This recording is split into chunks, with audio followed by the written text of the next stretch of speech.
to Tripura Info News Update. A state-level convention was organized by the West Tripura Zonal Committee of Tripura Jan Adhikar Sangram Parishad, condemning the brutalities committed in Palestine and alleged state-backed violence against minorities in India. Convener Subrata Bhomik accused the Modi-Shah regime of pushing a corporate-driven, divisive agenda while suppressing the rights of workers, farmers, and minorities. He also announced a protest rally to be held on July 22 in Dharmanagar's Julibari against growing communal and anti-democratic actions across states. কি programme ছিল? আমরা আজকে ক্লাবে ত্রিপুরা জনঅধিকার সংগ্রাম পরিষদের উদ্যোগে জেলাভিত্তিক zonal convention আমরা করা দিই। আপনারা জানেন যে গত ডিসেম্বর মাসে রাজ্যব্যাপী এই জনঅধিকার সংগ্রাম পরিষদের কনভেনশন হয়।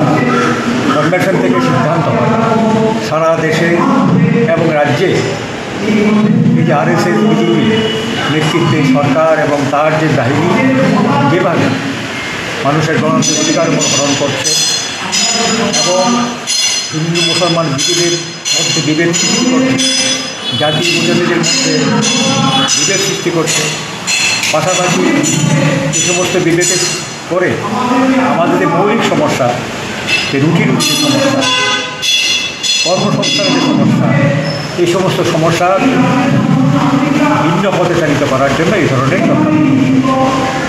তার বিরুদ্ধে ত্রিপুরা জন অধিকার সংগ্রাম পরিষদ তার শক্তি অনুযায়ী সারা ত্রিপুরায় আন্দোলন করে তুলছে। গত 22 জুন উত্তর ত্রিপুরা জোনাল ভিত্তিক একটি কনভেনশন হয়। সেখানেও যাতে গ্রাসরুটে নিয়ে যায়, গ্রামে গ্রামে নিয়ে যায়, তার উদ্যোগ নেওয়া হয়েছে।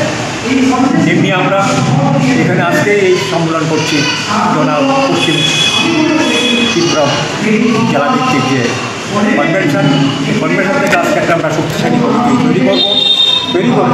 আজকে ত্রিপুরা এবং সারা ভারতবর্ষে যে একটা পরিস্থিতি সৃষ্টি করছে এই আরএসএস বিজেপি চালিত সরকার এবং তার বাহিনীগুলি, তার বিরুদ্ধে জনগণের উচ্চার অর্জন এবং ধাপে ধাপে আন্দোলন আমরা করার জন্য আহ্বান জানাচ্ছি।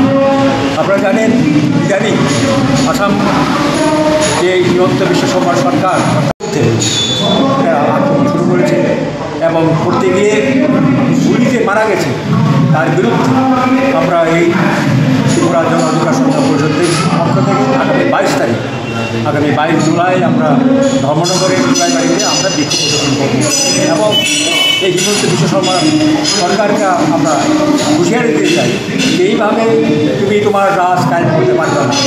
আসামের মানুষের পাশে, আসামের গণতান্ত্রিক মানুষের পাশে, আসামের দলিত শ্রেণীর পাশে, আসামের হিন্দু মুসলমান সমস্ত মানুষের পাশে আমরা আছি।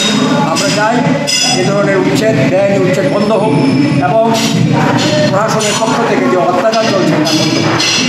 আমরা আশা করব ত্রিপুরার মানুষ এই প্রতিবাদ করছে।